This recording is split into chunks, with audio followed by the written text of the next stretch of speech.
Kita semua macam dah biasa dengar kan pasal malaikat dan syaitan. Gambaran yang muncul dalam kepala kita selalunya sangat jelas, sangat dramatik. Tapi, pernah tak kita terfikir bagaimana jika pemahaman kita selama ni lebih banyak dipengaruhi oleh cerita dongeng berbanding teks asal itu sendiri?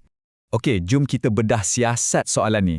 Ini bukan sekadar nak berfalsafah, tapi ini adalah satu jemputan untuk kita lihat teks suci dari satu sudut yang mungkin kita tak pernah terfikir sebelum ni, dengan membiarkan teks itu sendiri yang bersuara dan mentakrifkan istilah-istilahnya. Imej ni memang kuat gila dalam budaya kita kan? Tapi untuk kupasan kali ni, apa kata kita letak tepi dulu semua imej tu? Kosongkan fikiran kita sekejap dan kita fokus 100% pada apa yang sebenarnya tertulis dalam Al-Quran. Okey, kita mulakan dengan konsep yang pertama, malaika. Tapi, betul ke apa yang kita selalu bayangkan selama ni? Okey, tengok ni. Sebelah kiri, ini pandangan biasa kita yang kita selalu dengar. Di sebelah kanan pula, inilah kuncinya. Petunjuk yang tersembunyi dalam linguistik teks tu sendiri. Dan inilah cara kita akan analisis semua ni. Yang menariknya kat sini, akar kata untuk malak ni, ia bukan pasal apa benda tu, tapi pasal apa yang ia buat. Maksudnya berkisar tentang kuasa, kawalan dan yang paling penting, pelaksanaan perintah. Jadi ini menunjukkan malak ni adalah ejen pelaksana. Dan benda ni memang disokong kuat dalam teks. Cuba kita tengok, Al-Quran secara konsisten gambarkan malaikah ni sebagai ejen yang buat kerja-kerja yang sangat spesifik.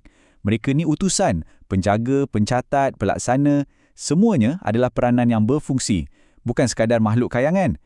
Dan ayat ni memang punchline dia. Ia tegaskan yang malaikah ni tak ada kehendak sendiri, tak ada agenda peribadi. Mereka cuma laksanakan perintah dengan sempurna. Macam hukum alam, macam hukum graviti, tak pernah dia bantah, tak pernah dia ingkar. Jadi persoalannya sekarang, adakah kita sedang bercakap pasal makhluk mitologi bersayap? Atau, adakah teks ni sebenarnya tengah menerangkan mekanisme alam semesta? Bagaimana realiti berfungsi melalui daya dan proses yang sangat teratur, tepat dan patuh pada perintah? Okey, cukuplah pasal malaikah. Jom kita beralih ke watak seterusnya, Iblis.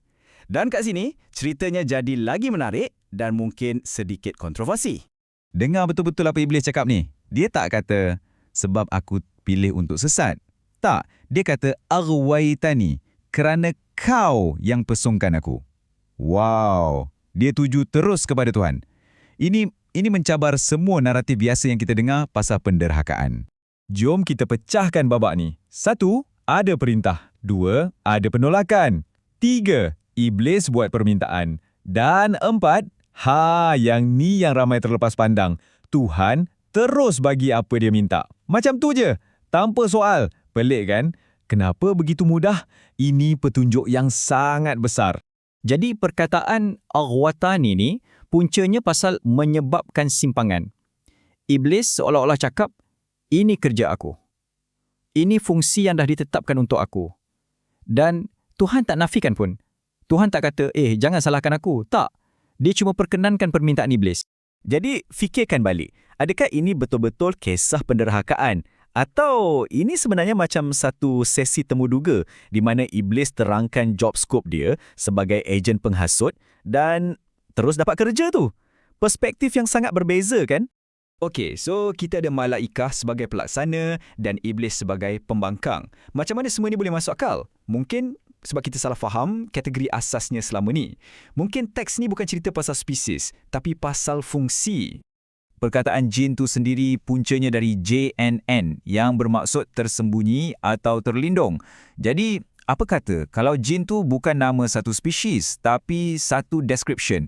Description untuk sesuatu yang berfungsi dari alam yang tersembunyi di luar persepsi kita. Dan dalam jadual ni kita nampak perbezaannya dengan sangat jelas. Pandangan tradisional kita ada senarai spesies, makhluk cahaya, makhluk api. Tapi dengan pandangan fungsian, tiba-tiba kita nampak satu sistem, ejen pelaksana, ejen yang beroperasi secara tersembunyi dan fungsi yang menjauhkan. Semuanya tentang peranan. Ayat ni macam gam yang cantumkan semua kepingan puzzle ni. Perasan tak perkataan fa kat situ? Maksud dia, maka atau lalu. Ayat ni macam cakap, sebab dia dari kalangan yang tersembunyi, jin, maka fungsinya adalah untuk menyimpang. Nampak tak kaitan sebab akibat tu? Ia bukan kebetulan. Syaitan pun sama. Dari akar kata SHTN, ia bukan nama. Ia adalah jawatan. Syaitan tu kerja dia iaitu apa-apa sahaja sama ada proses dalaman atau pengaruh luaran yang berfungsi untuk mewujudkan jarak antara kita dengan jalan yang lurus. Okey, sekarang kita dah ada semua komponen. Jom kita pasang balik dan tengok gambaran besarnya. Sebuah sistem yang nampaknya memang sengaja direka dengan teliti. Sistem dia sebenarnya simple dan logik. Untuk pilihan kita jadi pilihan yang betul-betul bermakna, mesti ada pilihan lain kan? Jadi, Malaika ni laksanakan option petunjuk. Fungsi syaitan pula bentangkan option simpangan. Dan kita duduk kat tengah-tengah sebagai pembuat keputusan. Dan inilah ayat yang paling mind-blowing sekali. Perkataan yang diguna ialah ja'alna, kami jadikan. Teks tak kata kami izinkan atau kami biarkan. Dia kata kami jadikan. Ini macam nak bagi tahu yang fungsi pembangkang tu bukan satu kesilapan. Ia memang sebahagian dari rekaan asal sistem ujian ni. Okey, so apa gunanya kita tahu semua ni? Kenapa benda ni penting untuk kita faham? Apa kesannya pada hidup kita? Anjakannya sangat besar. Dari satu sudut, kita ni mangsa dalam satu perang kosmik, sentiasa takut dan perlukan perlindungan dari luar. Tapi dari sudut pandang yang baru ni, kitalah ejen yang berkuasa dan bertanggungjawab sepenuhnya. Perlindungan terbaik kita bukan datang dari tangkal atau jampi, tapi dari dalam diri kita sendiri. Dan inilah soalan terakhir untuk kita fikirkan sama-sama. Adakah pertempuran sebenar tu berlaku di luar sana? Atau adakah seluruh sistem ni, dari malaika sampailah ke syaitan, sebenarnya direka untuk beroperasi di dalam diri kita sendiri? Mungkin teks ini bukan tentang perang di langit, tapi tentang seni bina kesedaran manusia. Pertempuran itu sentiasa berlaku di dalam.